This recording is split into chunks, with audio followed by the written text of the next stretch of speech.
এই ভিডিওতে আমরা আপনাকে দেখাবো কিভাবে আপনার কম্পিউটার থেকে ইউটিউবে ভিডিও আপলোড করবেন।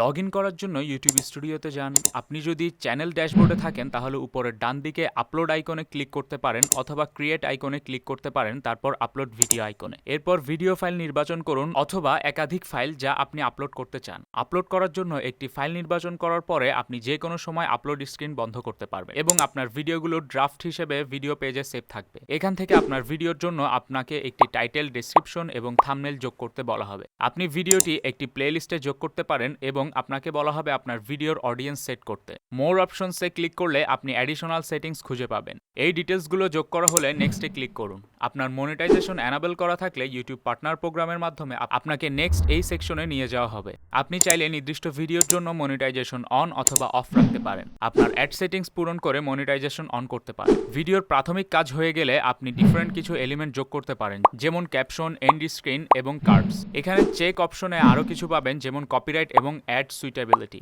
এই পদক্ষেপের মাধ্যমে আপনি পটেনশিয়াল রেস্ট্রিকশন সম্পর্কে সচেতন এবং ভিডিও পাবলিশের পূর্বে বিভিন্ন ইস্যু সলভ করতে পারবেন। ভিজিবিলিটি অপশনের মাধ্যমে আপনি চুজ করতে পারেন ভিডিওকে পাবলিক, প্রাইভেট অথবা আনলিস্টেড হিসেবে পাবলিশের জন্য, অথবা ভবিষ্যতে তারিখ এবং সময় হিসেবে আপনার ভিডিওর সময়সূচি নির্ধারণ করতে পারেন, অথবা আপনার ভিডিওকে প্রিমিয়ার হিসেবে সেট করতে পারেন যদি এই ফিচারটি আপনার জন্য অ্যাভেলেবেল থাকে, অথবা পাবলিশে ক্লিক করুন যদি আপনার ভিডিওটি ইমিডিয়েটলি পাবলিশ করতে চান। আর যদি আনলিস্টেড অথবা প্রাইভেট করতে চান তাহলে সেভে ক্লিক করুন, অথবা যদি অন্য কোনো দিন ভিডিও পাবলিশ করতে চান তাহলে শিডিউল অপশন থেকে তা সেট করতে পারেন, অথবা এটিকে প্রিমিয়ার হিসেবে সেট করুন। শেষ পর্যন্ত দেখার জন্য ধন্যবাদ।